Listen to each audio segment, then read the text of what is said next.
Hello, welcome to the show. Welcome to Not Just Nintendo, a video game podcast that is about Nintendo. But it's not just Nintendo here at Not Just Nintendo, as I talk about other video games and other video game companies as well. So I'm spicing it up a little bit there in the intro. Of course, it has been a little bit longer since the last episode, or sorry, a little bit less long, actually, since the last episode as it normally would have been, because normally it's, a Tuesday it's like 14 days, but the last episode ended up going out on, I think, Friday, so it's actually like 11 days, so that's a little irregular, but I'm sure nobody really cares that much, so it's not really a huge deal. This, of course, is episode 29, so that means not a whole lot, honestly. 29 is not really all that significant a number. I would say 30 is a decent number for a few reasons. Well, no, not really for a few reasons. For one reason, that of course being that it's a nice, an even 10, right? So there's, so not really for a few reasons. For one reason, but anyways, I'm just babbling at this point. But I guess to be fair, that is kind of what I do. That's kind of the whole point of this podcast. If there are any fans of this podcast out here, that's kind of why you're here, I think, for the most part. So there's a lot of things I want to talk about today, actually. There's some things that I didn't get to last week, which is a little strange. Normally, I don't like to carry things over like that. But yeah, I actually didn't talk at all last week about games that I played, other than, mentioning maybe offhandedly here and there. But I did not delve into the things I've been playing so much last episode. And to be honest, last episode I actually did have quite a bit to talk about, and it just kind of carried over. In this week, in this 2-week interval, I also have a lot to talk about. So this is going to be probably like a triply long, I would say. Not Tripoli like the city in Tunisia, or in Libya. Now I look like an idiot. Not that Tripoli, but Tripoli 3 times as long probably as most what I've been playing segments. And it's also going to be longer because I also bought a bunch of video games, and I know that's not something I normally talk about because I don't buy a ton of video games. I mean, I guess I do actually buy a ton of video games. Compared to most people, I buy a ton of video games, but compared to other collectors and stuff, I don't think I buy that much, or at the very least, it's spaced out pretty well, I don't go hunting for stuff all that often, to be fair. But I do actually have some stuff to talk about on that front as well, and I think I actually kind of want to maybe talk about that first, some of the stuff I bought. So, I complain about this all the time. I complain about a lot of things all the time. But the thing I'm going to complain about right now is that I don't have a GameStop where I live anymore. We used to. It closed over a year ago at this point. It's been a little over a year, like a year and 2 months probably, since that GameStop closed. I've gone through a few phases. When I was quite young, I thought GameStop was great because, of course, they had the selection, right, that you would hope for at a large game store. And there was another place not far, like an hour away or so, that also had an even bigger selection. But that place I always hated from the beginning because it was way overpriced, and it's only gotten worse. I know just not that long ago, I was there at this other game store like an hour away. Like I said, it has a huge selection. I mean, it's probably one of the bigger selections I've ever seen at a game store. It's pretty huge. And not the other day, this is like months ago, but last time I was there, they had a copy of Super Smash Bros. Brawl on the Wii. I almost said Wii U, but on the Wii, it was like $70. Like a complete copy. It wasn't new. I checked. It wasn't like a weird printing, or there was nothing special about this game at all, and I'm not entirely sure why it would be so expensive. That was that's the one that sticks out to me when I think about that game store. That's kind of the biggest thing that sticks out to me. I'm like, why particularly was Smash Brawl so expensive? Because that's like a $20 game. Maybe if you got crazy good conditions, like 25 maybe. I cannot see a situation in which that game could ever be $70. That's crazy. I don't know if they just looked up Smash Brothers and got results for Melee or something. I don't know what they were thinking. They weren't thinking. That's probably what happened. They probably weren't. I don't even think Melee is worth $70, right? Melee is 50 or 60, I think. So I don't know. Anyways, I'm actually gonna check that. I'm gonna check on price charting. What is Melee? Because if Melee is not that bad, maybe I'll buy. Well, we're getting off topic here, but maybe I'll buy Melee at some point. Oh, yeah, Melee is only $50. That's not bad. Anyways, my point is, GameStop, I always used to like the selection, but GameStop over the years got a lot worse with selection, particularly. They stopped carrying old stuff. So when the Switch came out, obviously all the Wii U stuff was still around, but the Wii stuff and the DS stuff was all still around too. And PS3 and 360, and of course over the years that stuff faded from existence. And I came to hate GameStop at one point because it was basically all new stuff, and there were lots of things at GameStop that weren't games. Right? There's so much merchandise and just random junk that I was not really interested in for the most part. And then at some point, a few years ago, I kind of came back. I was like, you know what? This actually isn't that bad. At least they've got a decent selection in like pretty much market value prices, right? I wouldn't say you're getting like scammed when buying stuff at GameStop for the most part, right? There was some instances for sure. I've seen some pretty bad deals, but I've also seen some decent deals as well, right? Like they're never going to be way undervalued like with some stores, but they're never going to be way overvalued either like with some other stores. So it's not that bad, right? You can trust that if you see a price on a game at GameStop, it's going to be pretty close to the market value on like price charting or something, right? And it's probably going to end up working out better for you than buying something online if you're one of those people. So I kind of came back around to GameStop, and then when they did the whole retro GameStop thing, that was cool too. There's a few retro GameStops that are like a couple hours from me that we go to every now and then. So so that was nice. And then of course my GameStop closed, so I was kind of bad about that. But anyways, so we did go to a couple of those retro GameStops. We took 2 separate trips, not for those reasons, but for other reasons. And while we were there, 2 different times in the last, I guess, month at this point, I've been to GameStops and also Best Buy one time. And while at those places, I bought some things. So when we went, this was a few weeks ago now, probably 3 weeks ago or so. I went and there honestly wasn't a ton. We only went to the one GameStop. There wasn't a ton that I found there, to be honest, that I was really looking at. I did buy Bloodstained Ritual of the Night on PS4. So I believe Bloodstained is also on like Switch and stuff, but I opted for the PS4 version, mostly because that was the one that was there. And Bloodstained seems like the kind of game that like I don't mind, There's some games that I don't mind what console they're on, and I have no real qualms with modern PlayStation. Well, I wouldn't say no qualms, but I don't have any substantial qualms with modern PlayStation. I wouldn't buy this game on Xbox, but on PlayStation, that's fine. I'm not even sure if this is on Switch, to be honest with you. It might be. Or it is, but I don't know if it's physical on Switch.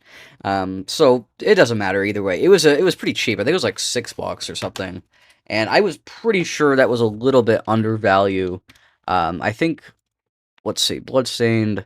When I saw it, I was like, that's got to be more expensive than that. And that was most of the reason why I bought it, because it was undervalued. And also, I don't think you tend to see physicals for these kinds of indie games. Yeah, on Switch, it's 20. PS4, it's like 14 right now. So that actually is a pretty solid deal. So anyway, so I got a good deal on that. So that's most of the reason why I bought it. It is a complete copy. It's pretty clean. Disc is fine. It's cool. So I'm not like a Metroidvania fan per se. I'm actually just now getting into Metroidvanias. I played a few Metroid games. I played Zero Mission, Fusion, and then Super Metroid all earlier this year, back in like February to March, April area. Actually, I guess I can check actually, because I have my fancy dancy little book here that tells me all the games I've beaten in the last 2 years. Let's see, so I beat Metroid Zero Mission on February 18th, I beat Fusion on the 20th, and then I beat Super Metroid on March 7th. So there you go, so February and March. But yeah, so after playing those games, I am hoping to expand my Metroidvania horizons, because historically I've not really been a Metroidvania fan.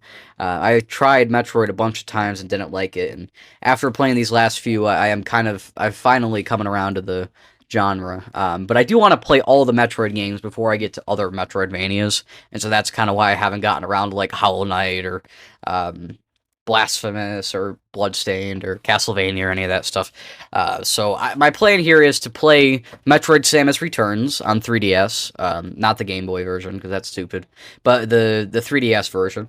But I have to actually find it somewhere. I can't find it anywhere. It's like, for some reason, super hard to find. I guess because it didn't sell well because it came out in 2017. And And then the other thing is Metroid Dread, which I really should be able to find. I don't know why Dread has been so hard to find, but I can't find either of those two games here anytime in the last... I've probably been looking for like 6 months. I can't find them. So as soon as I find those two games, it might even be like a Christmas thing. We'll see what happens. So I'm hoping to play those games probably next year at this point. It's looking a little late in the year. To get to too much more stuff, but we'll see. So as soon as I play those two games, I would be willing to go try out some other Metroidvanias and stuff and see what I think of that kind of stuff. And I definitely want to try some Castlevania games as well. Bloodstained, those games are pretty similar to Castlevania from all I've heard.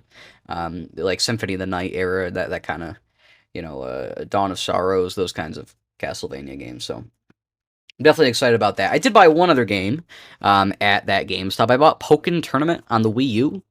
So of course there was Pokken Tournament DX on the Switch, which is a much better version as far as I know. But this is a decent copy. There's a few little nicks on the case, but it was only like, I think it was $5. It is missing the manual, and it also doesn't have the amiibo card that originally came with the game, so I didn't really like a steal on this or anything. But I'm really trying to expand my Wii U collection, because I am pretty worried that Wii U games are going to suddenly like shoot up in price here in the next few years. You could already see some of them starting to just a little bit, but yeah, my fear with Wii U, of course, this is always a thing, right? A console's been out, and it gets to that sweet spot, and then the prices start soaring, right? Specifically Nintendo consoles. So you saw it with 64, you saw it with GameCube a few years ago, and so everyone's like, oh, well, Wii's next, right? I don't think the Wii is next, because I think a lot of the reason why these console prices, or game prices on consoles soar, is because people have the desire to go back to them, because they're Nintendo games. Everybody's nostalgic about Nintendo games. With the Wii, though, Nintendo was so hot and so accessible at that time that I don't think as many people are going to be looking to go back to a lot of those Wii games quite in the same fashion. Or if they can, the games will just be more accessible just because they were on the Wii. And it is true that the attach rate on Wii was pretty poor, so the Wii games didn't really sell that much better than the GameCube games, most of them. But even still, I still think it'll end up being better off, or being better on the Wii, because the games were still, I think, a bit more accessible, and a lot more people played them back then and didn't miss out on them, because they're more recent, but also because Nintendo was doing a lot better at that time. So I don't think the Wii is going to see quite the surge that the GameCube did. It might see a little bit. There's already a few games that are going up a little bit. Last I knew, Super Paper Mario was getting a little bit expensive. It was getting up in like the $30 range. It used to be like 10 or 15. So, there's some things that are getting up there, but it's nothing like the GameCube. But my thought is that the Wii U is going to be the next thing to get this big price increase, and not the Wii. They're going to jump the Wii completely. Because the Wii U, there were a lot of good games on the Wii U, and I think collectors are going to want the Wii U versions rather than the Switch versions, or like both, obviously, right? So we'll see. I mean, the big counter-argument against the Wii U theory is that a lot of the games did come to Switch, so there might not be as much desire to play them on the Wii U. But then, of course, there's the idea that the Wii U didn't sell very well, so of course, even though the attachment rate was quite high on Wii U games, the games really, most of them didn't sell all that well. The only games that I would say sold particularly well on the Wii U, Mario Kart 8 and Splatoon 1, are the only two games that, like, by Switch standards would have sold decently, right? Because I think Mario Kart 8 was like 10, 12 million, and Splatoon 1 was like 8 million, maybe. Don't quote me on those numbers, but I think that's about right. And those are decent selling games, even by other console standards, even with the Wii U selling so bad. So there definitely was a good attachment rate, but it can only take you so far when you've got 14.5 million people, or 13.5 million people with the console. So we'll see. But yeah, so I'm trying to buy up a lot of Wii U games, particularly Wii U games with Switch versions. So I have like 3D World, I have Captain Toad Treasure Tracker, I have Pokken Tournament now, I have Hyrule Warriors, a lot of these things. I've recently bought Star Fox Guard, Mario Maker, a lot of these things that I didn't have, because I really didn't have hardly any Wii U games prior to this, so definitely working on the Wii U collection. And also, the other thing with the Wii U for me is that the Wii U seems pretty accessible as far as trying to get like a good run of the first-party games. Maybe not all of them, but most of them, because really, there's not a ton that's like particularly expensive on the Wii U, first-party-wise. The only thing I can think is like Devil's Third, right, is pretty expensive, but most other things are fairly accessible.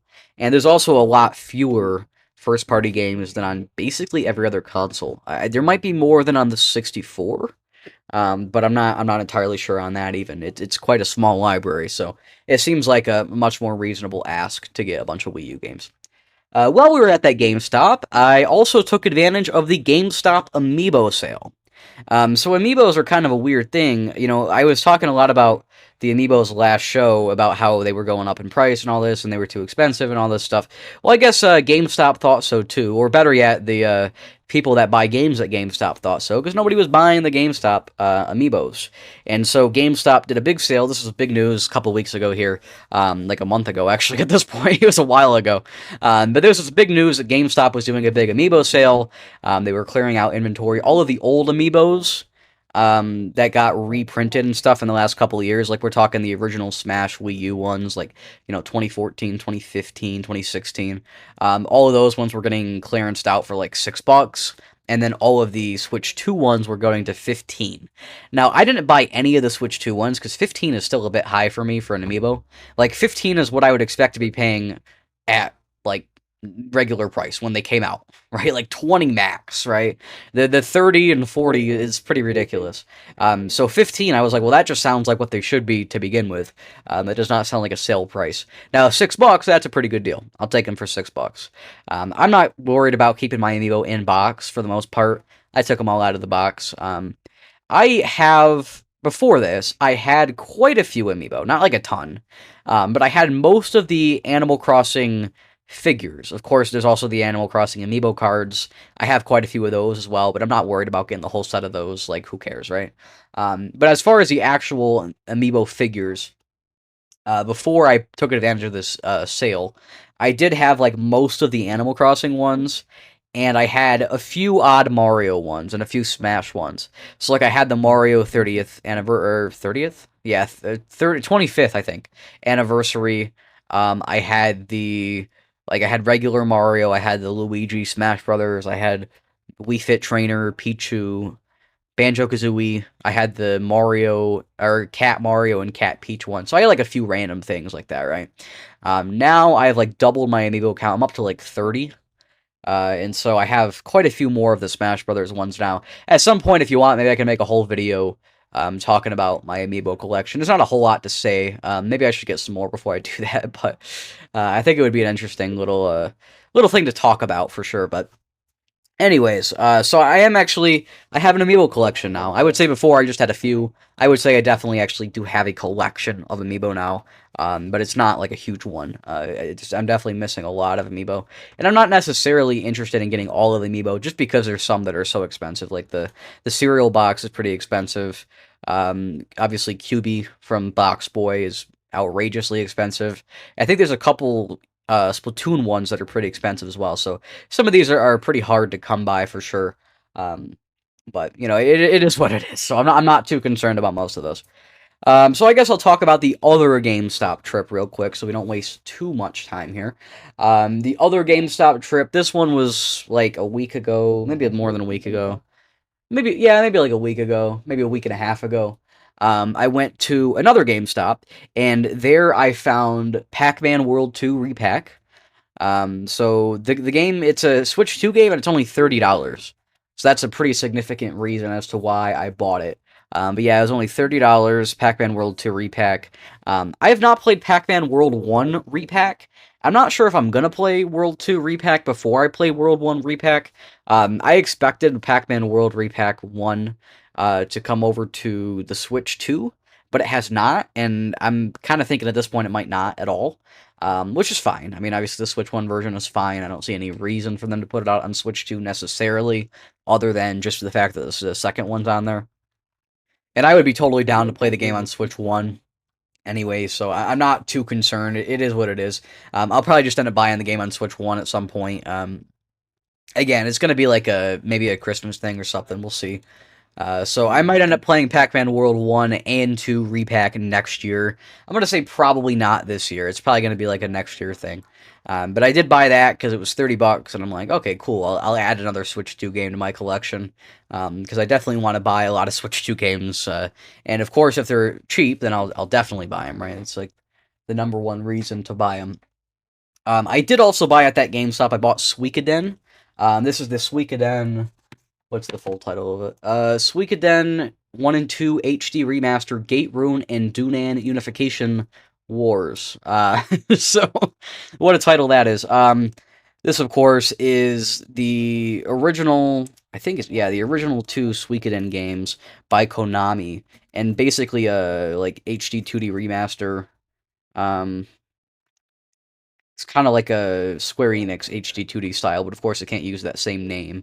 But yeah, it's basically HD 2D remakes of that game, which is cool. It's definitely, it was something that I was looking for.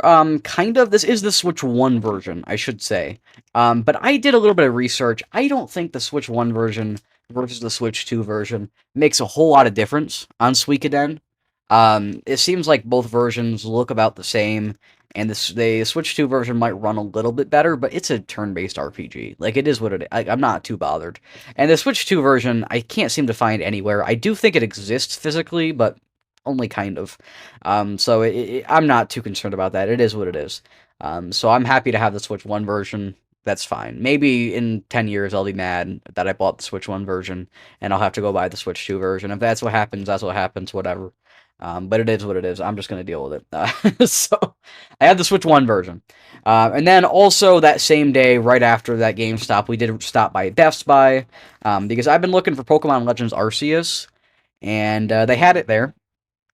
So I bought Pokemon Legends Arceus for full price. I didn't get any discount on it because I've been looking for it at GameStop for like a year, and no GameStop in the entire universe seems to have Pokemon Legends Arceus pre-owned.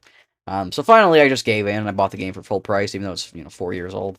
And so I'm gonna play Pokemon Legends Arceus at some point, probably fairly soon. I'll probably start that. I don't know, maybe this month. We'll see. But yeah, my plan is to play that not for like the end of the year. I'll probably carry it over to next year. I mean, if I like it, if I hate it, then I probably will just stop playing it. I imagine it'll at least be somewhat entertaining. So yeah, my plan is to play that game, because I'm not like a Pokemon fan, right? The only other Pokemon game I have is Pokemon Shield. I played probably 3 or 4 hours of it, and it was fine. I didn't have any problems with it, per se. It was somewhat entertaining. It was cool. It was a fun time for those couple hours, and then kind of got away from it. But this was a few years ago as well, back when I did not play nearly as many video games. So, I think if I picked it up now, I would probably go through the whole game, to be honest. And I may do that at some point, but the older Pokemon games are a little bit more appealing to me as somebody who's not played the series.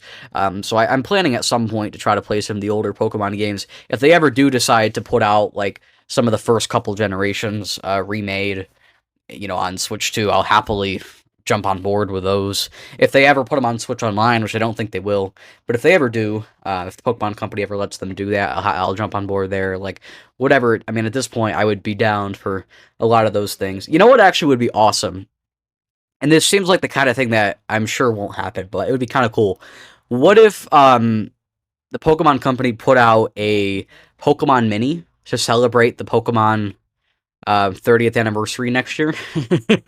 They put out the Pokemon Mini again with it like preloaded with Red and Blue or something, or maybe some of the original Pokemon Mini games as well. That'd be kind of cool. I would not play it on there because God, that thing's tiny. But that'd be kind of cool. It'd be a nice little callback to some of for the hardcore Pokemon people and Nintendo people. And maybe also for the 30th anniversary, they could finally put out the darn games again. That'd be cool. I doubt it, though. I doubt that's going to happen, but it might. We'll see. But anyways, so yeah, I'm at some point going to jump on board to the main Pokemon series, but the Legends series seemed a little bit more appealing to me at the moment, because it is a different thing.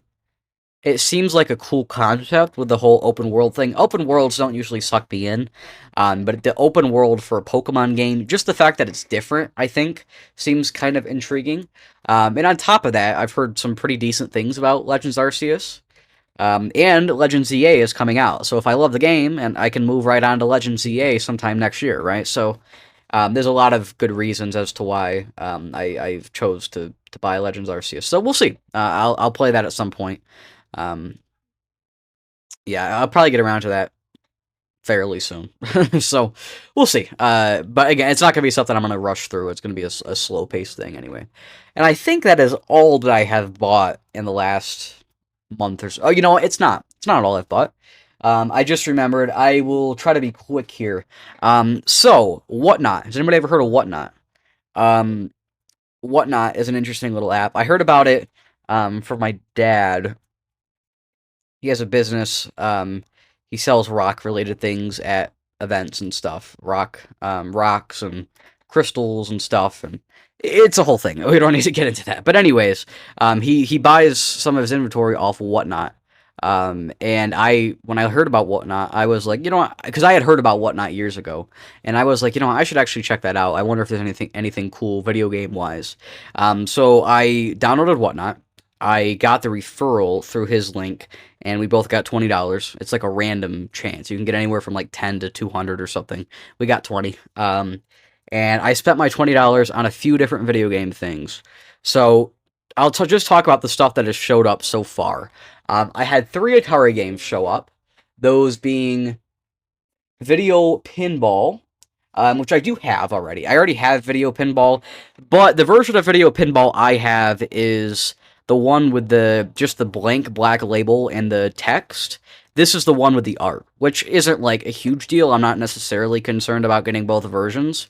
But the reason I bought this is because it was $2 for all 3 games, and the other 2 games I didn't have, and those are Video Checkers and Video Chess, respectively. So those 2 games are new for me, and Video Pinball isn't a complete waste because I don't have that particular version of Video Pinball, so that's alright. So I got those 3 games for $2. I figured that was a decent deal. I mean, Atari 2600 games are not, like, hugely expensive, but I also have a lot of them. I have like 88 or something, so it's kind of rare that I even find a lot of stuff that I don't have for cheap, so I figured this was a decent opportunity. So I bought those 2 games, and I also bought the Pathless on Switch, which I did not really mean to buy. I actually, accidentally auctioned or bidded on an auction for this game. I really did not mean to buy this. It is currently still a sealed copy of the Pathless on Switch, published by by Annapurna Interactive, developed by Giant Squid. This is actually the PAL version. It has the PEGI rating. So this game was a digital-only game, and it got picked up by, I believe, Limited Run and IM 8-bit both. So I have the IM 8-bit version, which came out in Europe, but I believe there's also the Limited Run version in North America. So it's a little confusing. I have the PAL version. It doesn't matter. If I was to open it, I could play it still, because the Switch is region-free. But I'm not sure that I will open it. I didn't really mean to buy it, and I don't have a ton of desire to play this game. And I might just leave it sealed, and maybe at some point buy it digitally to play. It doesn't seem like the worst idea to have something from IM 8-bit sealed like that. I know those kind of things can be a little collectible. It's not really worth much money. It's like $20, $25 sealed. But it's one of those things that could potentially go up, or at the very least, could be kind of cool to have a sealed copy of, even if it's not particularly valuable. So I might hold on to it. We'll see. Well, I'm going to hold on to it. Whether I open it or not, we'll see. But yes, I believe that now is all the stuff that I've bought and received in the last 2 weeks. I don't buy a lot of stuff online, but this stuff was free because I had Whatnot credit, so that's why I bought it. I don't plan to buy any more stuff on Whatnot unless there's like a crazy deal on there, but I don't imagine there will be. And the only thing I'm doing on Whatnot now is entering free giveaways and stuff. I'm doing a lot of, I'll be playing a game, and I've just got Whatnot on the side every 5 minutes, entering a free giveaway. I've won quite a bunch of stuff on there now at this point. I've got a couple of video games coming in the next couple of weeks, so we'll talk about those next time, and they'll have been totally free, which is pretty cool. So, anyways, I think that's probably enough yapping about video games I've bought. Let's talk about video games I've played, because that's, I think, maybe more why you're here. I hope anyways, because I think that's the more interesting conversation. Not that the stuff I've bought is disinteresting, but I think, this is potentially a little bit more interesting. So I have a few things to talk about. We'll start first with the stuff that I meant to talk about last week, and then we'll move into the stuff, or not last week, last 2 weeks, and then we'll move into the stuff that I've played in the last 2 weeks. So we'll talk about stuff that I played 3 to 4 weeks ago, and then, in the last 2 weeks. So, the main thing, here's kind of the biggest thing, I would say, the most significant thing for the show, probably, the thing that I did in the last, I guess at this point it's been nearly a month of having played video games and not talked about them on the podcast. was I 100%ed Donkey Kong Bonanza. I did this on September 17th, and that was a long time ago, wasn't it? That's actually a lot. Wow. So, September 17th, I 100%ed Donkey Kong Bonanza. And to be honest, I kind of wish I would have talked about this last show, because it's one of those things where once you get a little bit too far away from some of these things, you don't necessarily remember all of the stories that you were going to tell about them. In total, the game took me 52 hours, not 25 minutes, 52 hours and a quarter, so like 15 minutes.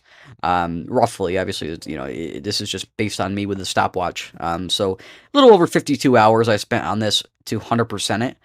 Just to beat the game, it took me 34 hours and 45 minutes, and so, we added on an extra 17.75, or 17.5, I think, so...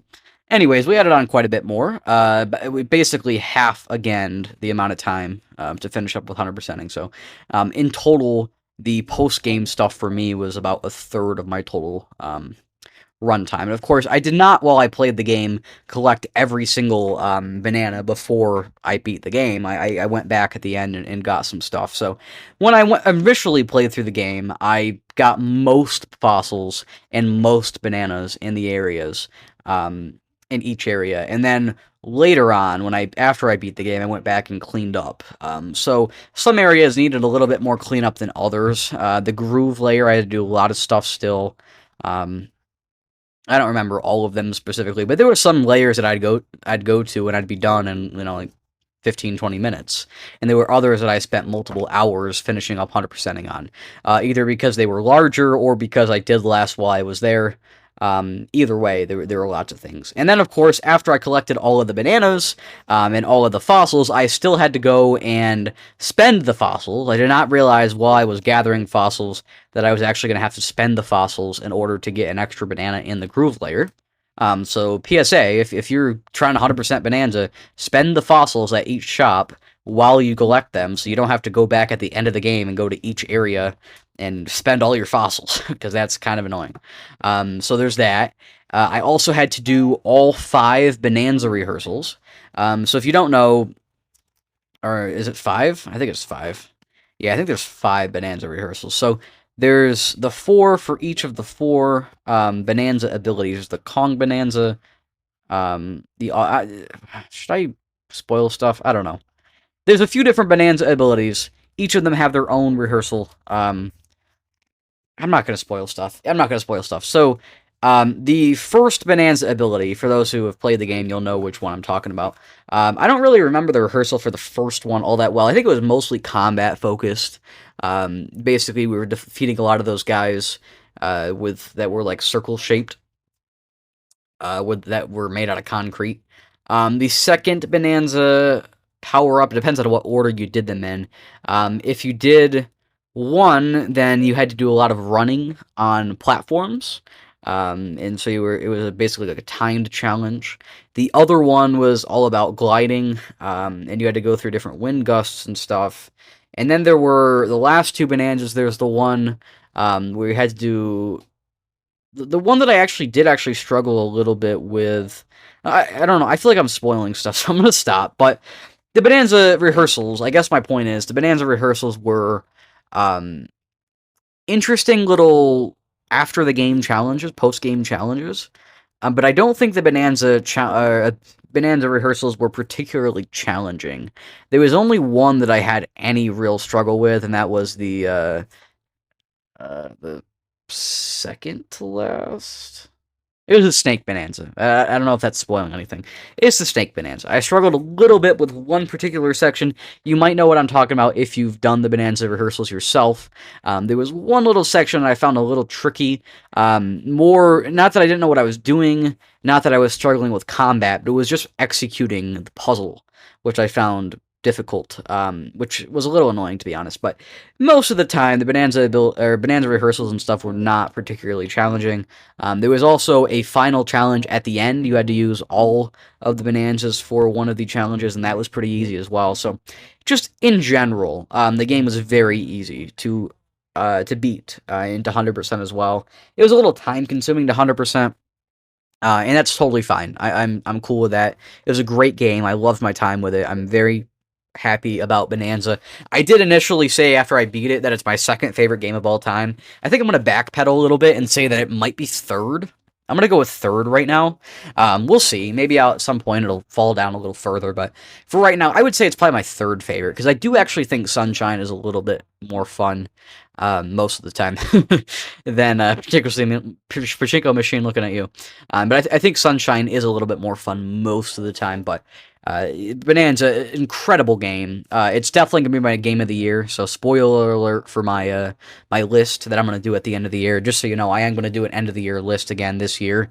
For those who don't know, last year I put it out on Christmas Day. It was my all of the games that I played for the first time in 2024, all ranked. I think there ended up being like 43 or so. This year I'm only at like 34 or so, maybe 33. I'm not doing quite as well this year. I have played some longer stuff, though, to be fair. And I've been a lot busier this year. I think there's been a lot more that's happened, so I'm not upset about it or anything. And I've definitely played a lot of good games, and I think overall this is potentially a better year this year for me in video games than it was last year. Because I played a lot of really solid stuff. I mean, Astro's Playroom, all 3 Marvel Spider-Man games, Echoes of Wisdom, um, and this was counting a couple of these things I technically beat last year, but they're anything that I beat after Christmas Day, because that is the day that my end of the year ranking came out. But yeah, there's a lot of stuff that I beat in this last in this year. That a lot of things that are top 10 contenders. Like, I'm looking at my list and I could probably think of 15 or 20 top 10 contenders. So it's going to be a pretty contentious list, that's for sure. So I'm definitely going to struggle to put together that list, but it's going to be fun in the end. It's going to be a really good list. It's probably going to be a stronger list than last year as well. So we'll see. I hope you're all excited for that. But yeah, I'm going to put out the list a little bit earlier this year. I'm not going to put it out on Christmas Day. I think I'm going to pick like a Wednesday or something, or a Friday before Christmas. I was going to do it right after Christmas, and then I found out that we might be going somewhere to see some family during that time, and so it might end up making more sense for me. I don't know. We'll see. This isn't going to be set in stone yet, because we still have like 2 months, like 2.5 months even, until this is a problem. So we'll see. But the end of the year ranking will happen in December. As to what exact date that'll be, that's yet to be determined. But don't worry too much about that. It'll definitely happen. But my point is there's some things right now towards the end of the year here that I'm already thinking like, all right, this is not going to make it in the ranking. This is going to be too late. It's going to be a next year thing. You know, there's a lot of things like that. But Donkey Kong Bonanza is definitely going to win that ranking, and it's a thing that I'm very happy I was able to beat before the end of the year. So I beat it back in August, but then to have 100%ed it, that's great. So Bonanza, absolutely phenomenal game. I'm sure I will continue to talk about it. I might just continue every week to try to come up with a couple of things before the show to say about it, because yeah, it's a really good game. It's honestly one of my favorite games of all time. It's incredible. And I'm not even too upset about there not being a 3D Mario game anymore, because Bonanza was just such a solid experience that I'm okay with it being the replacement 3D Mario game. And now I do still hope there's a 3D Mario game next time. I imagine at this point it'll be next console, but we'll see. We're still early in the Switch 2 generation, so we'll see what happens.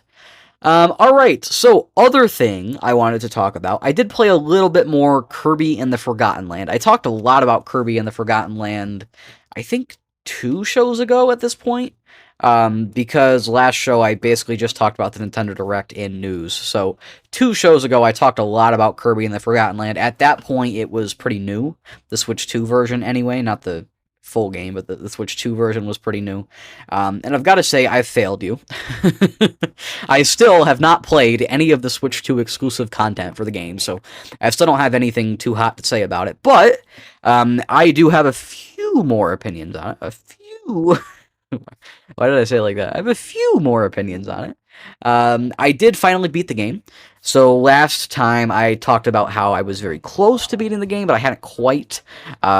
I was like on the final level or something, and I have now since beat the game. I'm on September 10th, I beat it, and it took me about 10 hours total. And I am continuing the game. I do still plan to 100% the game, and so I'm not done with it, but I did write it down as the date I beat it. This is what I did with Bonanza, too. On my like backlog, not my backlog, my list of games that I've beaten. I'm doing this for everything that I 100%. Um, as before after I beat the game. So if it's like Mario 64, right? I'm gonna 100% it as I'm playing the game, right? I'm gonna finish all the collectibles before I beat the game. But with other games like Bonanza or Kirby, that doesn't make sense. And so you have to beat the game and then 100% it. And so I write the 100%ing thing after I've beaten the game. So it just depends on the game. But in this case, I'm going to write that I beat the game on September 10th. And then when I 100% the game, I'll write the date off to the side. I'll write, like I did with Donkey Kong Bonanza, I'll write it off on the side and say, this is when I 100%ed it. And then I'll put the time added on to the regular time that it took me to 100%. So, and I'll have both of those pieces of data stored here in this book. So that's kind of my strategy for that front. Now, Kirby, the final boss was good. It was good. I don't have like a ton to say about the end of the game because honestly, yeah, I was already very close to the end of the game last time. I was only like a couple of, I think I was like one real level and then the boss fight. I think that's all I had left. So yeah, the final boss fight was interesting. There was a little, I guess, twist, but it's a Kirby game, so I'm just gonna spoil it anyway. The final boss, like, he was good in the end, and you know he was just corrupted by an evil spirit or something. I don't know, some weird nonsense. But anyways, and so now there's a new world opened up, and this is what I was talking about last time. In the game, there's 6 main worlds, and then there's a 7th post-game world, and then in the Switch 2 version, there's 2 worlds worth of new levels. So total, there's 9 worlds in the Switch 2 version, 6 of them in the main game, 3 of them as like side stuff. And I am working on the world right now from the post game, which, by the way, I have not played it in like 2 weeks. So I have not played it since last episode came out, roughly. So I'm a little fuzzy, but if I remember correctly, I've done most of that world. So pretty soon I'll have finished that post-game world, then I will work a little bit on the new stuff from the Switch 2 version, so hopefully I'll have stuff to talk about with that next week, and also I will probably have worked a little bit on 100%ing the collectibles in the levels from the main game that I didn't collect as I was going through, so I don't think I'll have it 100%ed next time, because I'm going to be playing some other stuff as well, but I could see myself getting, you know, kind of close. So we'll see what happens on that front. But yeah, Kirby, you know, it's a great game as well. I think, you know, Bonanza is definitely a better game. But Kirby and the Forgotten Land is definitely going to be pretty high up there on my list of games, especially if I do get around to 100%ing it, which I think I will. Sometime this month, I'm pretty confident that I will 100% it. So yeah, Kirby and the Forgotten Land is going to be pretty high up there. I could see it definitely being top 10. I don't know about top 5. We'll see. So it's a solid game though. I really love it. I think a lot of people, I think most people should try the Switch 2 version. Obviously, if you're a Kirby fan, or even if you're just like a platforming fan in general, if you're somebody who really wanted a 3D Mario game, play Bonanza, and then if you've played Bonanza, maybe try Kirby. Right? It's a good game. It's a solid game.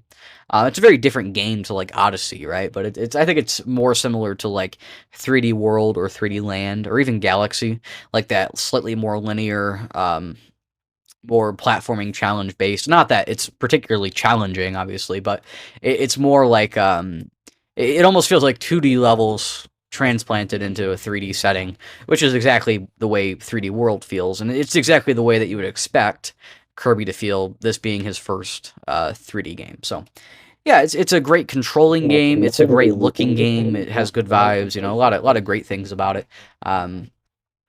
I love it. It's a great game. So I'm definitely going to keep going on that and work on 100%ing that. And like I said, I probably won't have it 100%ed next time. It'll probably still be 2 shows because I'm going to be playing some other stuff too. But I'm definitely excited to get there when I do. And I'll definitely have at least something else to say about it next episode. So we'll see what that ends up being. But that's kind of where I'm at. Alright, so I do still have a couple of games to talk about that I've played in the last little while. The next one on the list is Uncharted. So I've talked a little bit about playing Uncharted on the show before, because probably 2 years ago? Not 2 years ago. No, not 2 years ago. A little over a year ago, July 2024, I went on a trip we went pretty far away on like a day trip to go buy video games at a very large city. Um, and anyways, we went there and bought a bunch of video games. One of the games I bought was Uncharted on PS3. And I took it home, and I played it not right off, but I tried to play it. You know what? No, I didn't play it very early on, did I? I tried to play it early this year. Now that I think about it, or I think it was over Christmas break still, so it was like end of last year. Actually, I think I tried to play it, and I started Uncharted. And my opinion of the game was it was just broken. Like, in so many different ways, the game just felt broken. Like, I was falling through floors, I was glitching through walls, my camera was messed up. Like, so many things with the game were just, like, messed up. And the through line was interesting, the story was interesting. I thought the game was a little too hard. Like, there were just a lot of weird things. And mostly the game was broken. That was my biggest problem. So, a while back, I want to say back in this July, I think, I bought the Nathan Drake collection on PS4. It's the remakes of all three of the PS3 Uncharted games. Obviously, my idea was, oh, well, these versions will surely be a lot better as far as not being broken. And there are also better versions just, with mechanics and stuff and difficulty settings and a lot of different things like that. So, a lot of just like little quality of life things, right? So, this will be great. I'll play the game this way, and then I won't have all the same problems. So, I bought the Nathan Drake collection. I haven't got around to trying it until just in the last couple of weeks. And turns out the game's still kind of broken. The game's still kind of broken, even after a remake. So, there's been a few situations. I won't say it's not nearly as bad as the PS3 version, but there's been a couple situations where I've glitched through walls. There was one situation in particular. I couldn't tell you really what part of the game this is in. It's a little hard to describe parts of this game. But you're trying to break into a large facility, and you have to go in this one section that's in a hallway, and it's like kind of underground. Like you have to go down some steps into like a basement, basically. And you're in a narrow hallway. At the very end of the hallway, there's a guy on a machine gun. Like, not like a machine gun. Like those things that are stationary. They almost look like anti-aircraft guns, but they're like on the ground. Well, they're all anti-aircraft are on the ground, but it's like you don't use them on aircraft. You use them like on people. But you know what I mean? I don't know if you know what I'm talking about. But anyways, these like turrets basically on the ground. So there's a guy standing at the turret, and you're kind of below him, and so you have to like hide behind these little posts sticking out of the wall, and you have to get all the way up next to him. And then what I did, I'm not sure if this is the only way, was I threw a grenade above him, and I took him out that way, and it landed behind the turret and took him out. And so the idea was obviously, I would just kill him and then I would figure out what to do. Well, it turns out throwing the grenade up there also happens to be what you're supposed to do to go to the next area. Because you have to get higher up, and so you have to break down the platform that's above you so you can climb on it to then get into the next area. Well, because of the place I was standing in, the grenade fell. The grenade exploded. The floor fell, and it landed on top of me. And rather than the game like moving me out of the way or something, or not letting me stand there in the first place, I glitched through the floor into the pile of rubble, and I was stuck in the pile of rubble. So here I am, like, trying to figure out how to get unstuck from the rubble. I was jumping around, I was running, I was looking every which way, messing with the camera, trying whatever I could. And then I started taking out and putting away the gun over and over again, like aiming and then not aiming and aiming and not aiming. That works in a lot of shooters. And I was just trying to glitch through out of the rubble into the wall. And so I was facing away from I was facing towards the wall with the idea that it would force me backwards when I looked away from the scope of the gun. This is something that happens in a lot of video games. Well, for some reason, it forced me the other way, and I got glitched through the wall, and I landed in another room. I got moved to another room of this facility. And I was looking around, I was like, all right, well, did I just, like, do some big skip here, or, like, what just happened? This wasn't a room I had been in yet. So I'm walking around, and there's nothing here. Like, it's just a completely empty room. I can't figure out how to get out of it. There's nothing to do in the room. I was walking around for, like, a good 10 minutes or so. Finally, I reloaded a save. I went back, I did the same thing, did the grenade. This time I stood far enough back that I could get into the next room. Turns out, the room that I glitched into was the next room, And the problem was that I had glitched into it, and so I hadn't spawned the enemies in the room when I walked in, because I hadn't walked in normally. And just that whole process, I know this isn't like exclusive to these kinds of games. This stuff can happen in a lot of games, but it was just that incident combined with an incident earlier in the game where I was climbing a ledge and I got up on top of a ledge, and there was a situation where I was on some high ground and there were a bunch of enemies below me. And I had to try to find cover, but there wasn't a ton of cover. And so I was kind of out in the open, just trying to get out of their line of sight.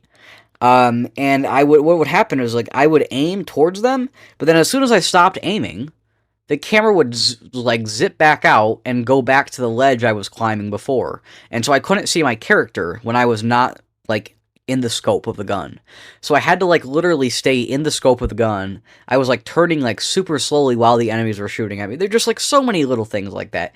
Camera issues, still some falling through the floor, still some glitching through the wall. Weird things, just like I would try to hit the button to take cover and it wouldn't snap to the close cover. I'd be touching a wall and it would not snap to the wall. I would try to walk around a wall and instead I would walk through the wall, or I just couldn't walk around the wall. Just like so many weird issues with the game. And it's not nearly as bad as the PS3 version from what I played of that. And I'm only like 3 hours in, but like, yeah, it's really broken in a lot of different ways, and it's a little frustrating, to be honest, when a game's this broken. Especially in a remake, right? Like, they rushed it out the door the first time, it was broken, it was on the PS3, okay, cool. But they took time and remade the game, and it's still broken. Like, it's still bad. I don't know what they were doing. Yeah, and this just goes to show, this is how Nintendo got the reputation over the years, which some would argue they're now breaking, of having quality stuff, right? Are there glitches in Nintendo games? Yes, of course. Are there weird things that every now and then you get some slowdown, or maybe you glitch through a wall here and there? Maybe occasionally, but it doesn't tend to bother me. There's rarely too many issues. It's usually a very smooth experience. I can't think of any major glitches I encountered in Bonanza. There might have been one where, like, I think there was a weird thing where I, at one point, grabbed a chunk of terrain, and I picked it up, but it was invisible. And then when I threw it, it was visible again. So, like, one time I noticed some weird hiccup with the glitches. But generally, it was very well done, especially with all the voxel technology. They did a very good job. And this is true for basically every Nintendo game. Now, I know there's going to be that one guy, like, oh, what about Pokemon Scarlet and Violet? I'm like, it's not a Nintendo game. Nintendo didn't make the game. Nintendo did not make the game. You can't blame them for what happened with Scarlet and Violet. Naughty Dog, however, is within PlayStation Studios, so that's a little different. And I think a lot of it, too, is that PlayStation Studios, especially back then, didn't make a whole lot of their own games. And so, Pokemon, while yes, it is sort of representative of Nintendo, Nintendo also makes their own games. And so, if the PlayStation partners are all screwing up, and only the Pokemon company is screwing up at Nintendo, only kind of at Nintendo, I think this is still a lot worse on the PlayStation companies. And I'll give PlayStation and even Xbox a lot of credit. In the last generation or two, they fixed things up a lot, right? In the last, 8 years maybe, they've done a lot to fix their games. They're far less broken now. But there's still some things here and there that are pretty broken, and there's still a lot of remnants of old PS3 games, even some of the earlier PS4 games. They're just broken. You just fall through floors, you glitch through walls, it's just, like, so many different weird things, and, like, it's all the time. It is, like, literally all the time, and it's frustrating, and it goes to show they don't spend time polishing stuff like Nintendo does, and they push their hardware too far. They push it too far so that the games no longer work properly. And it's really a shame, and it's part of the reason why I love Nintendo, right? I mean, it's just one more thing to add to the list of the whole, like, well, Nintendo has better quality stuff, right? Like, they put more time, they put more care into most of their things, or their examples, sure. But yes, just in general, PS3 games, Xbox 360 games, they're not the thing, because they're broken. They're all messed up, right? And it does kind of make me see into the eyes of some people today that are like, oh, retro video games, those just aren't as good, most of them. Well, yeah, of course, because you're not playing anything Nintendo. And as soon as you play a retro video game, that's like, the PS. I don't even think I would call it retro, but if you play an older video game from like the PS3 generation or the Xbox 360 generation that wasn't on the Wii, then yeah, of course the games aren't that good. They're all broken. You're falling through the floor every game. It's crazy. So yeah, I don't know. like I'll jump off my soapbox now, but you get what I'm saying. There's a lot of weird things, and I've got to give there's some credit here. Sucker Punch, right? I played Infamous 1. Infamous 1, I did not have nearly the amount of issues on the PS3. Infamous is a much better running game with a lot less issues. There's a few things here and there. It also looks a lot better. It's a bit less dark than a lot of these other games where they make them so obnoxiously dark that you can't see anything. It wasn't quite as bad. So I'll give Sucker Punch and Infamous some props. I still got to play the second game though. Maybe that one's worse. I don't know. But yes, Naughty Dog definitely are not the best at that. Even in The Last of Us, Part 1 on PS5, which is the second remake of a PS3 game, even in that game, I was having some glitches and issues. Even in that game. So, I'm like, I don't even know. Like, it just... They need to fix their stuff. And I will say they're doing better nowadays. They're doing better, but there's still some weird things. All right. I'll jump off my soapbox. That's all I have to say about Uncharted. I don't have a ton else to say. I'll probably not talk much about Uncharted until I beat it, because it's a very short game. It's mostly narrative-driven. There's not a ton to talk about. So probably next show, maybe two shows from now, when I do get around to beating it, I will talk about the mechanics, and then I'll talk about the story, and then it'll be a good 10 minutes or so, and we'll probably be done. That's probably all I ever need to really say about Uncharted. It doesn't really seem like, the kind of thing that I need to, like, go on and on and on about. Even though I just kind of did. But anyways, okay. So, on to the final thing that I have played, and another game that I have beat. Uncharted I have not beat, but another game that I have beat in the last... 2 episodes since I last talked about games that I beat. That game, of course, is a game that I've talked about a number of times on the show, oftentimes to say that I haven't played any more of it. That game is Yakuza 0. So Yakuza 0, that came out, this is, of course, the director's cut version of the game. I bought Yakuza 0 at the end of last year, like, right after Christmas. I think it was the 27th, maybe, or 28th. I bought it out of town on the PS4. And when the Switch 2 came out, they put out the director's cut. And at this point, I still hadn't played much of the game. I played like an hour of it on the PS4. They put out the director's cut, and I stopped what I was doing, and I went and bought the Switch 2 version in July, and I started playing it instead, and it's a lot better. The director's cut is a great version of Yakuza 0. I mean, I haven't played through the whole original, but it seems better than the original, at least at first glance. And now Yakuza 0 director's cut, if you didn't hear at the Tokyo Game Show, is in fact coming to other consoles now as well. It was a timed exclusive for the Switch 2, and that same thing is happening with these newer versions of Kiwami 1 and 2, and of course, Yakuza Kiwami 3 coming out next year. So that seems to be Sega's strategy here with the Yakuza games, is they're going to put them, hopefully all of them, but at least a good run of them out as timed exclusives with the remakes on Switch 2, and then later on they put them out on other consoles, which is great, because that means the Switch 2 gets more sales, they get more third-party support, and I get the game. Right? I get the game as early as possible, so it's great news, and I really would love to play all the Yakuza games, preferably all of them on the Switch 2. That's my plan, so we'll see. I don't know if they'll put them all out. There's a lot of Yakuza games to be put out, so if they put them all out, great. If they don't, okay, right? I mean, it is what it is. I would at least like the first, 6, right? 0 and the first 6 would be nice. After that, I hope they keep going, but if that's all we get, that's all we get, I guess. But I do think we're at least going to get, the first 6. Yeah, I think that's likely. So, everything through the Yakuza Collection on PS4, so... Anyways, I think we're going to get all those games. It seems like we're not going to get them all together, though. I kind of figured they were going to do Kiwami and Kiwami 2, but then they were going to do 3, 4, 5, 6 all together, and they were just going to relaunch the Yakuza Collection from the PS4. But instead, they're actually opting to do full-on remakes of those games, which is great, because I'm not an expert on Yakuza. I haven't played most of the games. I've only played Director's Cut.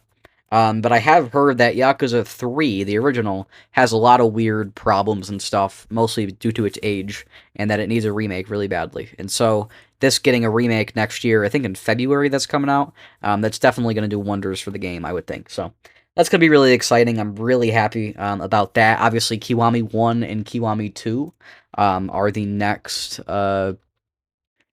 ones in line to get remakes on the Switch 2, and those two are coming out on November 13th. So a little over a month from now. We still got a while to go, a few shows. But as soon as those come out, I will be buying them. I don't know if they're going to come out physically. I really hope so.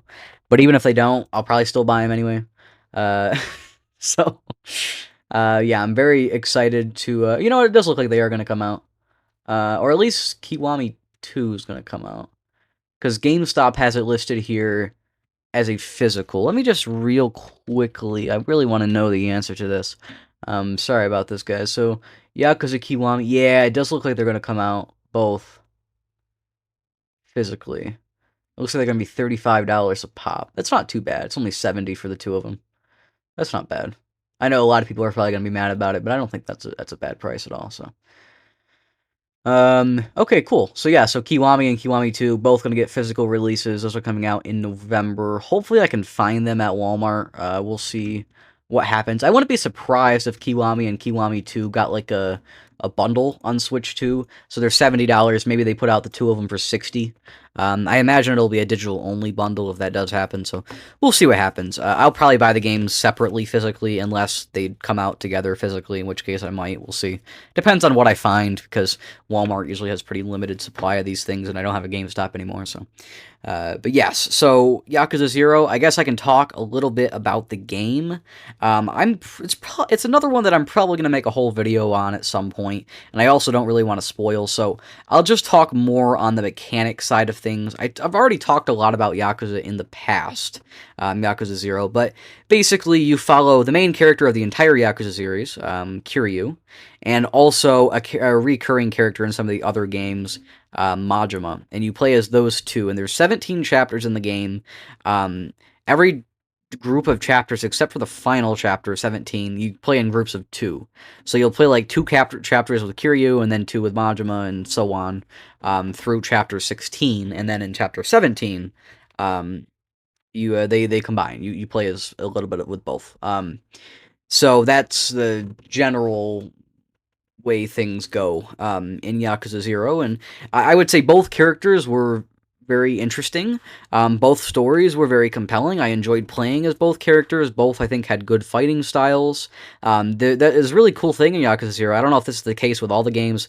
I'm not an expert on Yakuza, like I said. But both characters have, like, a few different options for combat. So you can pick from, like, a few different combat styles. And you can swap on the fly. You can be, like, mid-battle and choose and switch combat styles. For me, I actually stuck for Majima with the first combat style you unlock with him. I stuck with that style. I think it's called Thug. I stuck with that through the whole game. I liked that you could pick up items and use them. You could pick up like traffic cones and stop signs and stuff, and use them as weapons. I also liked that you hit pretty hard, but you were still fairly agile. And then with Kiryu, I did not stick with his opening one. I stuck with his second fighting style. So there's one later that allows you to hit really heavy with Kiryu and also pick up items. I chose against that one because it's a lot like Majima's battle style, except Kiryu is a lot slower with that battle style, and I don't like being slow.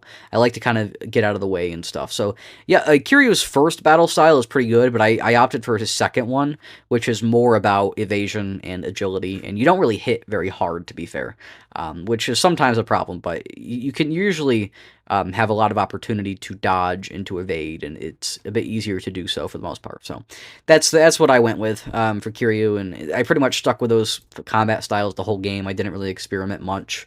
When I did, I really didn't love the other combat styles, so it's not one of those things where you're going to want to have different ones for different situations. You're pretty much going to find what you want to stick with, and you're going to stick with it. And that's cool, right? I mean, it means that there's going to be people that are going to have different ideas of how to play these games, and they're going to pick other combat styles, and that's great, right? It's awesome that there's a little bit of player choice there as to where you take these characters. And if you want to change things up for different battles, you can, I guess. It just Doesn't seem like the most advantageous thing to do, so I don't know. But that's Yakuza. Like I said, the story was compelling. It was a little bit weird, I think, at the end, how things wrapped up. I thought the way that they brought the two stories together was a little strange, and I think they could have done it a little bit sooner.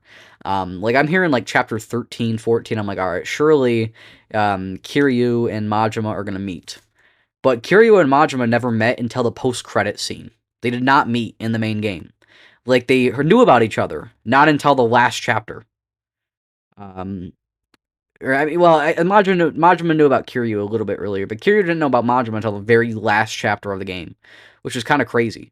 And I think they tease quite a bit towards the end of the game in both situations that one might meet the other, and they just never do. And I kept expecting that to come up, and I figured that the final fight was going to be like a team-up thing, and it really wasn't. You had two completely different objectives, which were both related, but you had different objectives that were both given by a character that was in both stories. So there was a connection, and you were kind of fighting for the same cause, but you weren't really fighting together.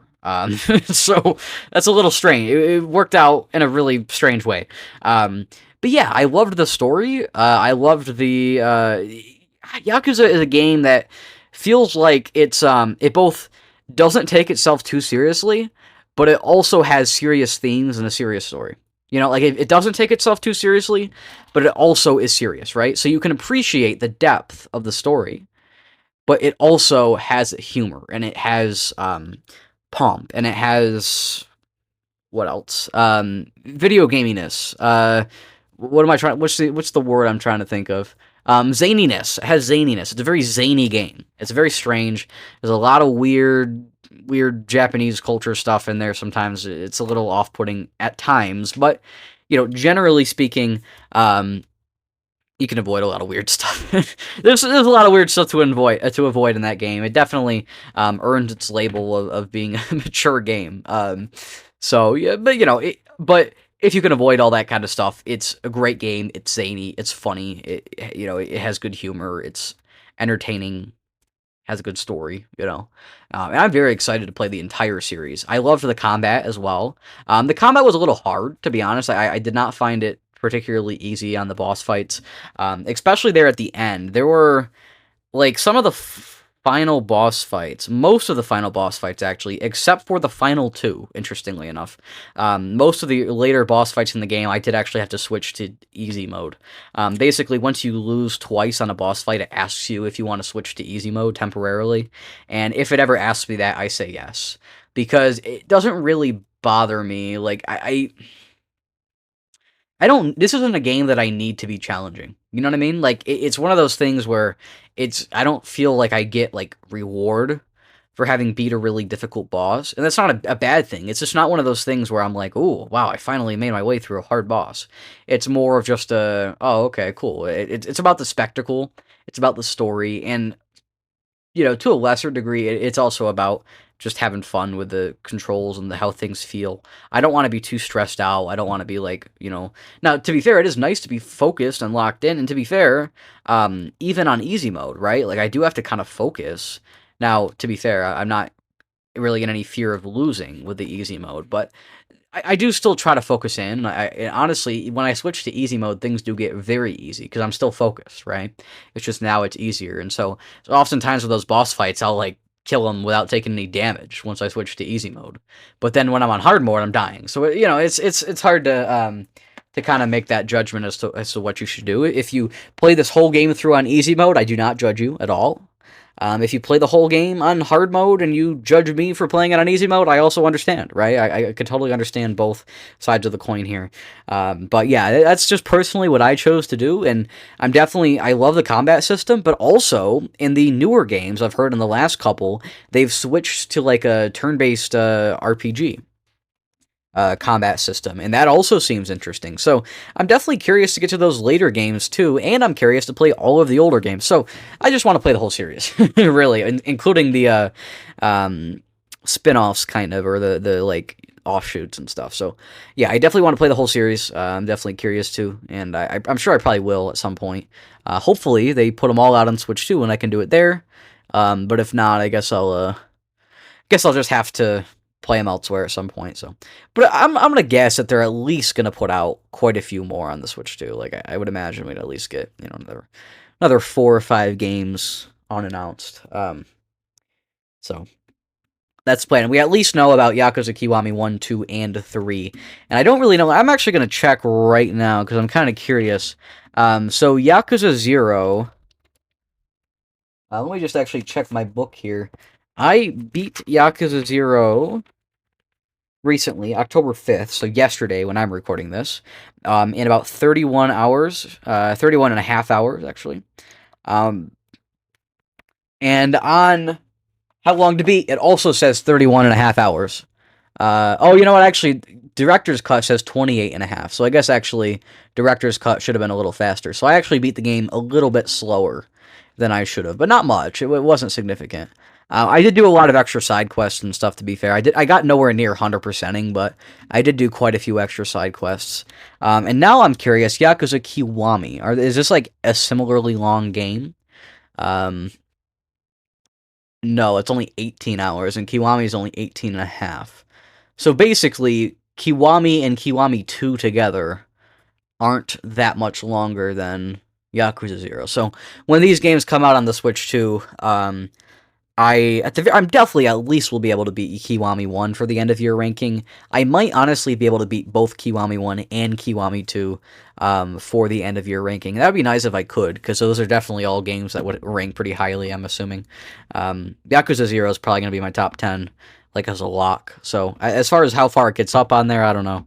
But I think it's at least going to be a lock for the top 10 this year, so we'll see what happens. Unless, of course, Kiwami and Kiwami 2 blow it out of the water, then maybe they'll be up there and 0 can fall down a little bit. But either way, it's a very solid game. I was very happy to have played it, and I don't have a ton more to say about it. I'm thinking I'm going to make a whole video at some point, or maybe I'll talk about the story of all 3 games in a special video, maybe like towards the end of the year after I beat Kiwami 1 and Kiwami 2. I'll talk about the story amongst all 3 games. That would be kind of an interesting little thing to do. But then I could always just keep pushing it off a couple months and play the next one, so we'll see. I don't know. We'll see what happens. But at some point I'm going to talk about the story, but I don't think here and now is the place for that, because at this point we've already talked like very long about games I've been playing and stuff, and so I'd like to get into the news segment. So we're going to take a quick musical break, and we're going to come back and we're going to do just that. We're going to talk about some video game news. There's actually some pretty significant news this week as well, so this is going to be a bit of a longer and more full episode, I think, than most, because there's been a lot going on in this last couple of weeks, especially since last week I was busy with the Direct, and so there was some stuff I missed. So there's a lot to talk about this show, so let's get into it.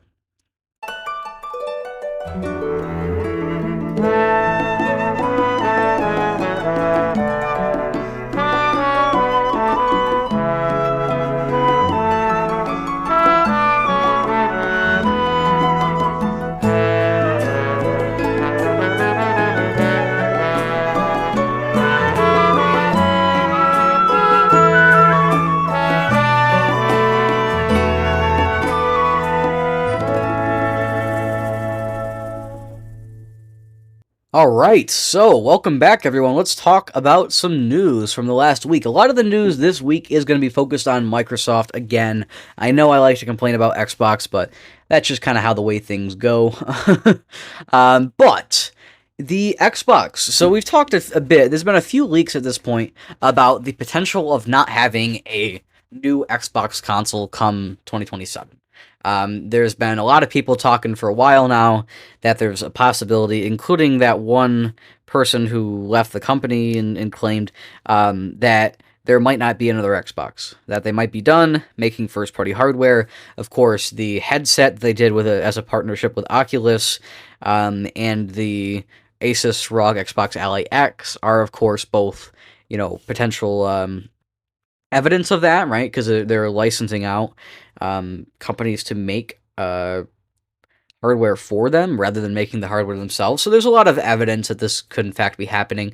And so apparently there's been another leak, this time posted on NeoGAF from Sneakers SO. So Sneakers SO is another leaker in the industries. He's been fairly credible for the most part. Says This was in a reference to the 50% price hike for Game Pass, which we'll talk about in a moment. The Call of Duty sales, or the poor Call of Duty sales costing Microsoft $300 million. This is according to The Gamer. And retailers like Costco pulling consoles from store shelves. Sneakers is talking about how there might not be a new Xbox. It says the ramifications of the COD Game Pass gambit not working out were just starting to get properly measured. But the thing that really stuck out to me was that suddenly, really concrete plans for the actual Xbox hardware went from being definitive to up in the air, which was really startling given that this thing was meant to be out relatively soon. The future of Xbox is software publishing with a significant honed-in focus on profitable IPs. So this is just another instance, or another idea that there might, in fact, not be a new Xbox. And of course, this isn't hardcore evidence. This is a leak. This is a rumor. But of course, right, everyone's always going to be talking about it. And it definitely is possible, right? It definitely is possible that there's not a new Xbox. However, Microsoft did come in. This was actually a few days after. I think this was just today. Microsoft came in and they had a little response. They said, "We're actively investing in our future first-party consoles and devices designed, engineered, and built by Xbox. The community can revisit our agreement announcement with AMD." And they had a little announcement talking about new chips and blah, blah, blah, blah, blah. Who cares, right? So basically, the current theory is that potentially the new Xbox will in fact be a piece of hardware, but it'll be more of like a lifestyle thing with a lot of weird, like, computery things and a lot of weird, like, AI voice assistant stuff. And that Xbox is going to go further down the rabbit hole of like the home, like the Xbox One stuff, right, where they had a lot of stuff other than video games. And so there may be an Xbox, there may not be an Xbox, but as it currently stands, it seems like there is still a bit of debate on whether or not there's actually going to be a new Xbox. Personally, I mean, I think Xbox is failing. Honestly, I think they're failing really badly. And if they were going to pull out, I think now would be a good time to do it, to be honest. Like, it wouldn't. I would not be bewildered if there was never another Xbox console. It would not shock me. But it also wouldn't shock me if there was more. So, we'll see. We'll see. I, for one, am probably not going to buy. Actually, I'm going to say 100%. I'm not going to buy the next Xbox when it's new. I'm not doing it. Like, that's stupid. I'm tired of Xbox hardware being garbage. I'm tired of them not having any games exclusive. I'm tired of them putting out all their exclusives on every other console. I'm not even tired of that. I'm happy because I hate the Xbox hardware, so I'm happy to play these games elsewhere. But it's just one more reason to never want to buy an Xbox. Alright, so there are some people speculating that Nintendo might be suing Zora AI. So, supposedly, of course, everybody's always speculating that Nintendo's suing everybody, because that's apparently all Nintendo does, is sue people, and occasionally make video games. So the people were saying that they might be suing Zora because there were some videos put out from that AI. I don't know all the details here. But apparently they had some highly realistic renders of Pokemon and Mario characters. And so the idea was, Nintendo's going to sue because blah, blah, blah, generative AI.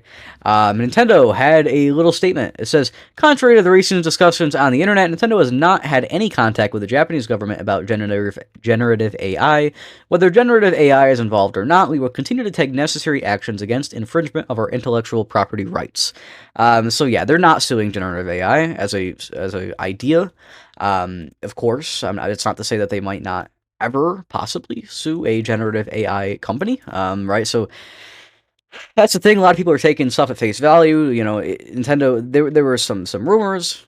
Everybody took them to be true because places like IGN published that they were, and they're not. No, in fact, Nintendo is not suing generative AI, but they are protecting their IPs. That makes sense. I don't understand why people find it so crazy that they would, not that they would protect their IPs. Whatever. That's all I have to say on that one. Here I am, Nintendo Defender, back at it again. But I want to get through these articles, so let's speed things up. All right, Xbox consoles, they're getting clearanced everywhere. Costco, all over the place.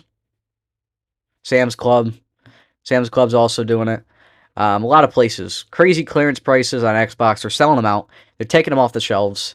Yeah, it definitely says a lot about how Xbox is struggling, about how they're just not selling all that well. Yeah, just a lot of weird things. All right. Somebody 100%ed Hollow Knight Silk Song with an aerophone, which, if you don't know, is basically an electronic saxophone. So they played notes on the aerophone, and they controlled the game of Hollow Knight Silk Song. And with that, they managed to 100% the entire game, beat the game, do all the 100%ing stuff, and yeah, this is another crazy YouTube challenge. I think this was actually done on Twitch originally. Somebody beat Hollow Knight Silk Song with a saxophone. As a guy who has not beat the game, I don't, or has not played the game, I do not wish to go watch this video because I want to actually play the game for myself. But at some point, I will definitely be watching this challenge because that sounds ridiculous, and it's very impressive, and very strange. Anyways, okay, Xbox, we're back to them. They might be testing a free Xbox cloud gaming supported by ads with monthly play limits, according to IGN. So, supposedly, I've heard this from a few different sources now, a few different articles and stuff that I've read. Supposedly, there's a few different leaks all about this potential cloud gaming Xbox Game Pass tier, like a free tier, with ads, which is going to be kind of weird. You'll be in the middle of playing, like, friggin' Call of Duty, and then all of a sudden, boom, there's an ad. Temu ad or something. And you have monthly play limits. So I don't know what this is going to be. Yeah, if it's going to be totally free, then I don't know. Maybe I'll check it out, right? Like, but maybe I'll play it, but it just seems like a lot of people have mixed opinions on this. The idea of games going totally free like this with ads and stuff, it does not seem ideal. But we'll see. Halo's on Netflix. Everybody's talking about it. I believe it's also off Paramount Plus now, and it's just on Netflix, which is kind of weird. So it's kind of jumped ship completely. Yeah, it's kind of weird. All right, GameStop got a price hike. No, not GameStop. What am I talking about? Xbox got a price hike. I know we're all shocked. This time for Game Pass. So yes, Xbox Game Pass prices have once again gone up. This time at $30 a month, rather than $20 a month. This is coming after them putting a bunch of Ubisoft games on the service. We'll talk more about that later.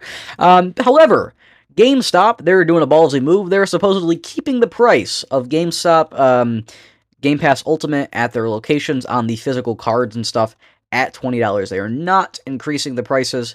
I don't know why exactly they're doing this, but it definitely seems like they're kind of trying to... I guess, to be fair, I do kind of actually know what they're doing. I believe they probably can't really raise the prices of them because they got them, and at that point it was still sold for $20. I think this is more of a stunt on their front. They're like, hey, well, GameStop or Game Pass is going up to $30. Come buy our cards. They're $20 because they want to get those things gone as soon as possible instead of selling them for $30. So I'm assuming they're at some point going to switch over. But I did find that kind of interesting. A lot of people were talking about that. Lego Game Boy, that came out. There were some rumors about that a while ago. I don't know if I talked about that on the show or not. I probably didn't really interest me a ton. But there's a Lego Game Boy. It's a Lego set. Makes a Game Boy. There was somebody, Natalie the Nerd, YouTube video. They made the Game Boy, the Lego Game Boy playable with buttons. And they modded games onto it, which is pretty cool. I believe you could play with the original cartridge and stuff. That's pretty cool. Alright, what else do we have to say here? Mass and subbing at Game Pass. I kind of did a lot of redundant articles here. Alright, here's the new games coming to Game Pass. I'm not going to read them all off. It's a bunch of Assassin's Creed stuff, a bunch of Far Cry's, Primals, Skull and Bones, some Rabbids games, Tom Clancy games, Zombie, Diablo, Fallout, a lot of weird stuff like this. Quake, Warcraft, Wolfenstein. A lot of these things are coming over to Game Pass. Most of them from the old Ubisoft Connect service. And so, yeah, they're adding a bunch of Ubisoft stuff on there. This, of course, was, I think, the main reason as to why they increased the price. And so really, I think what this was is they got a few new games. They decided to drop them all together. They would have probably normally put this out over a couple of years, but instead they decided, hey, if we put them all out together, we can make it out as if we've just significantly increased the value of the service, and we can increase the price of the service. But like I said, they would probably have just normally put this out at over a few months, and instead they're opting to do it all together so they can increase the price. That's my take on this. I don't know, but that's definitely what it seems like. Alright, Square Enix is worried about the Xbox version of the third part of the Final Fantasy VII Remake trilogy. Supposedly, the Xbox Series X is struggling with a lack of memory to put it on the Xbox. So, I don't know, we've had a few situations this generation with games having trouble getting to Xbox, and that definitely could further hurt the idea of games coming to Xbox. Maybe with them having worse sales and with them being harder to port, it's possible that at some point we stop seeing games come to Xbox, some big third-party games. So, it's definitely bad news when something like that happens, especially when you have something like Final Fantasy, which is already not guaranteed to come to the Xbox. This just further cements that. Supposedly, the Oblivion Remastered dev, which was the Abstraction, I believe. Abstraction was the studio that made the Oblivion Remaster. Supposedly, they're now working on a Halo remaster, the original Halo. Which is cool. The game already kind of got remastered in the Master Chief Collection, but that's pretty cool. I hope that if this game does come out, it comes out cross-platform. That would be kind of cool. Alright, what else do we have to talk about? IGN put out this handy release schedule for both 2025 and 2026. I guess I can... is it worth... I don't know. Honestly, it might not even be worth going through all this stuff. Yeah, I don't think I'm gonna go through all this stuff, but there's a lot of games coming out. Yeah, I don't think it makes sense to go through all this stuff. So, I might. Let's see. Is there anything big to talk about for next year? I don't know. We'll talk about next year. Next year. I just don't want to have to be talking about too much of this stuff for too long. Rock Band 4. It's getting delisted. A lot of games in recent years have been delisted when they get to be a little older, and Rock Band 4 is another instance of those that are licensed, right? So they have these games, particularly you see it with the Forza games and with Rock Band, Guitar Hero, Just Dance, those kind of games. Sometimes the licenses and the songs run out and they have to delist the games. Of course, you can still play them physically, although some people seem to forget that that's even an option, but yeah, you can still play them physically, you just cannot play them digitally anymore, which is, I guess, kind of a shame if you're into that kind of stuff. And honestly, it's a shame even if you're not, because it's just not ideal, it's a little sad when something like that happens, Alright, this is probably one of the bigger pieces of news from the last few weeks. EA is being acquired for $55 billion, which I believe is the second largest acquisition in video games, in video game history, only behind the Activision Blizzard buyout, which I think was like 80-some billion dollars. So EA is getting bought for $55 billion by a Saudi Arabian company, the PIF, Public Investment Fund of Saudi Arabia, and some partners. They're supposedly absorbing 100% of the publisher, and they're going private with it. I don't know, they might go public once again, but that's a little strange. Yeah, Saudi Arabia, not the country as an entity, but a lot of companies from Saudi Arabia have been buying up a lot of video game companies. They even have pretty large parts of Nintendo at this point. And so yeah, it's interesting. I don't know if it's. I mean, I would say it's probably overall pretty bad that Saudi Arabian companies are buying up a lot of video games. But I don't know. It's just another one of those things. This stuff's of course going to happen. You have Tencent being huge, and China. You have Saudi Arabian companies too. It's always this kind of thing's always going to happen. But yeah, it's definitely big news. Well, I think that's probably going to be enough news for today, and of course also, I talked a lot about the stuff I've played and the stuff I've bought and stuff, so I think that's probably going to do it for today's episode. Thanks everyone for tuning in.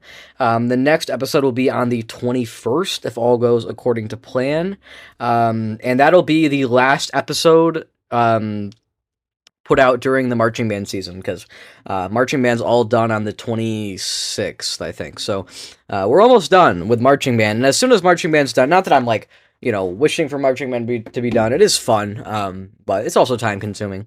As soon as that's done, there will be more videos. There will be podcast episodes. I'm not going to promise they'll be weekly again. Here, I think I've said this before, but I'm going to say it again. The plan for podcast episodes come like November or so is that still expect them every 2 weeks, right? It's always going to be 2 weeks is going to be the schedule. Well, maybe not always, but at least for a few weeks into November, the schedule is going to be every 2 weeks. But a podcast episode may come out on the off week. And if by chance it does, then expect the next episode 2 weeks after that episode. So, for example, if November 1st there was an episode, right? Expect the next episode on the 15th, right? But if instead it comes on the 8th, don't now expect the episode on the 15th. Expect it on the 23rd. 23rd? I can't do math right now. 22nd, sorry. So I don't know. I think you get what I'm saying. So that's going to be how things are going to work here pretty soon. But next episode will be 2 weeks for sure. And after that, I don't yet know. I'm going to guess probably 2 weeks for the second for episode 31 as well. But we'll see. We'll see what happens. Nothing's really set in stone. I am kind of planning on going back to the YT Gininja channel here as well soon. So I've got some plans. So stay tuned. I think that's probably going to do it for me. I'm not going to plug Blue Sky or anything anymore. I've pretty much gotten off of there, so I'm really pretty much just on YouTube at this point. And, I do kind of want to use something else, but I don't know. I just don't like most of the other social media platforms, all for different reasons. So you can join the Discord server, though. The community Discord server is a great place to have some chats. We have a Minecraft server if you like Minecraft. And that's run through there. We have, there's lots of different text channels to talk about different stuff. You can, if you're a collector, you can share pickups. There's a lot of cool stuff. A lot of cool stuff in the Discord. Give me suggestions. You can send any questions to the show in the Discord. You can also, of course, send questions the old-fashioned way, which is to email them at notjustnintendo@gmail.com. That is notjustnintendo@gmail.com. And of course, if you're on YouTube or on Spotify, you can always just comment on the show as well. I definitely check YouTube and Spotify comments. I don't know if there's comments on anywhere else. I don't know, but those are the two I check. So if you're not in either of those two places, I do believe the podcast is on a few other places. So if you're on like Amazon or something, then you're gonna have to either email or Discord. But if you're on YouTube or Spotify, you can just comment. So that works as well. Yeah, next couple weeks, I definitely am going to be going back to both Uncharted and Kirby. That's kind of my plan, and I might be working on some videos and stuff as well. So there's a lot going on. Maybe I'll get back to Final Fantasy III at some point here soon as well. And I definitely need to get around to Metroid Prime Remastered, because I would like to play that before Metroid Prime 4. So there's a lot of stuff still that I've got on my agenda. And of course, I mean, that's all disregarding school and all that kind of, all that jazz. So, alright, that's going to do it for me. I'll see you all in 2 weeks, or if I get a video out before then, which I hope to, but we'll see what happens. And that's going to be it for me. Thanks, everyone, and goodbye. See you in 2 weeks for episode 30.